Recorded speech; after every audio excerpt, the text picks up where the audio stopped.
Tamil Junior, November 1978. Get ready. 10 seconds. 5 seconds. Start.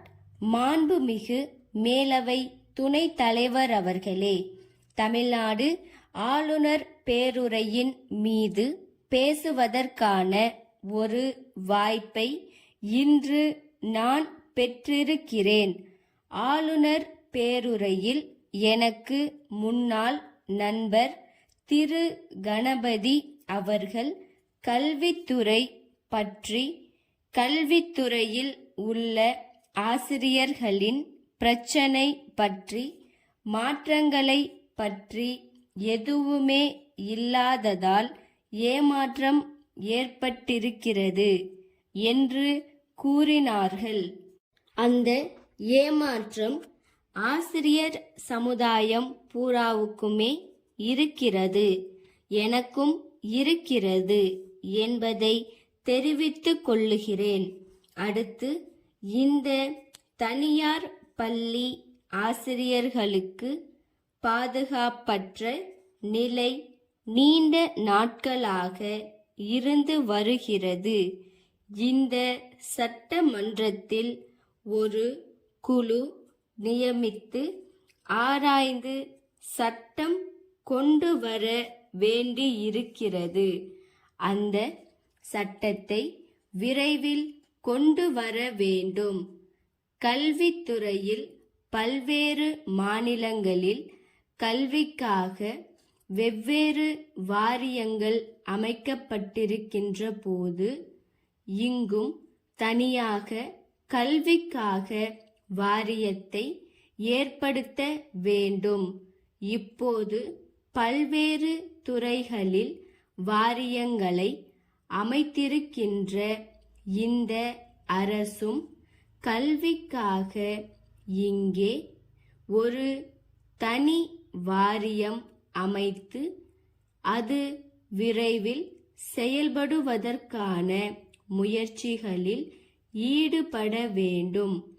இந்த அரசு பல்வேறு துறைகளில் முன்னேற்றமான காரியங்களில் ஈடுபட்டிருக்கும் போது, இந்த கல்வித்துறையில் இன்னும் வேகமான காரியங்களை செயலாற்றுவதற்கு முயற்சி இல்லாதது கண்டு நான் வருந்துகிறேன். நான் வெளிநாடு சென்றதில்லை.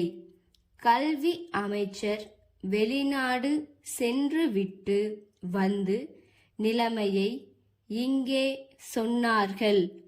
மாற்றத்துக்கு நாம் தயாராக இல்லாத வரையில் இந்த சமுதாயம் நிச்சயமாக முன்னேற முடியாது என்று சொன்னார்கள். இந்த கல்வித்துறையை திருத்தி அமைப்பதற்கு இந்த சமுதாயத்தில் உள்ள அத்தனை பேரும் பொறுப்பை ஏற்று செயல்படுத்த வேண்டும்.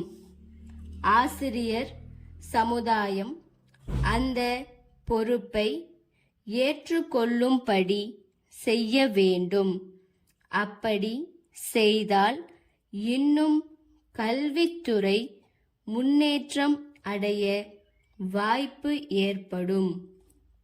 இந்த ஜனநாயகத்தில் ஆசிரியர் சமுதாயத்துக்கு முழு சுதந்திரம், உரிமை கல்வித்துறையில் அளிக்க வேண்டும்.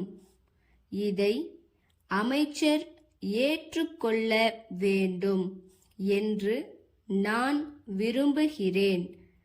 கூட்டு கல்விக்குழு அமைப்பதன் மூலம் ஆசிரியர் சங்கத்தினுடைய பிரதிநிதியும் கல்வி செயலாளரும் கல்வி அதிகாரிகளும் ஒரு மாதத்திற்கு ஒரு முறை உட்கார்ந்து பேசி பிரச்சனைகளை தீர்ப்பதற்கான செயலில் ஈடுபட வேண்டும் என்று இங்கே நான் கேட்டுக்கொள்கிறேன்.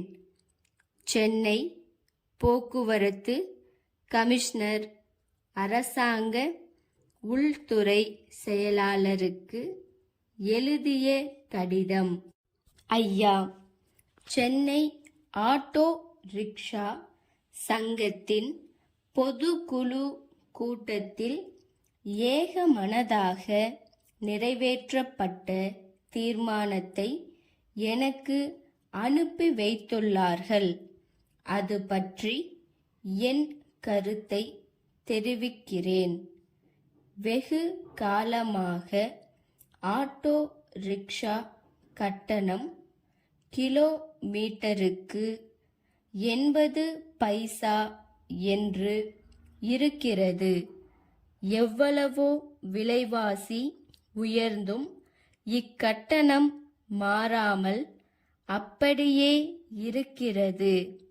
இதனால் நூற்றுக்கணக்கான குடும்பத்தினர் பாதிக்கப்படுவதாகவும், குறைந்த அளவிலாவது இக்கட்டணத்தை அதிகரிக்க வேண்டும் என்றும் வேண்டுகோள் விடுத்திருக்கிறார்கள்.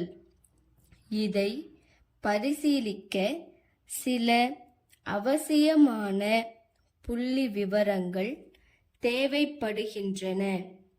உதாரணமாக, டெல்லி, பம்பாய், கல்கத்தா போன்ற பெருநகரங்களில் இக்கட்டணம் எப்படி இருக்கிறது என்று பார்க்க வேண்டும்.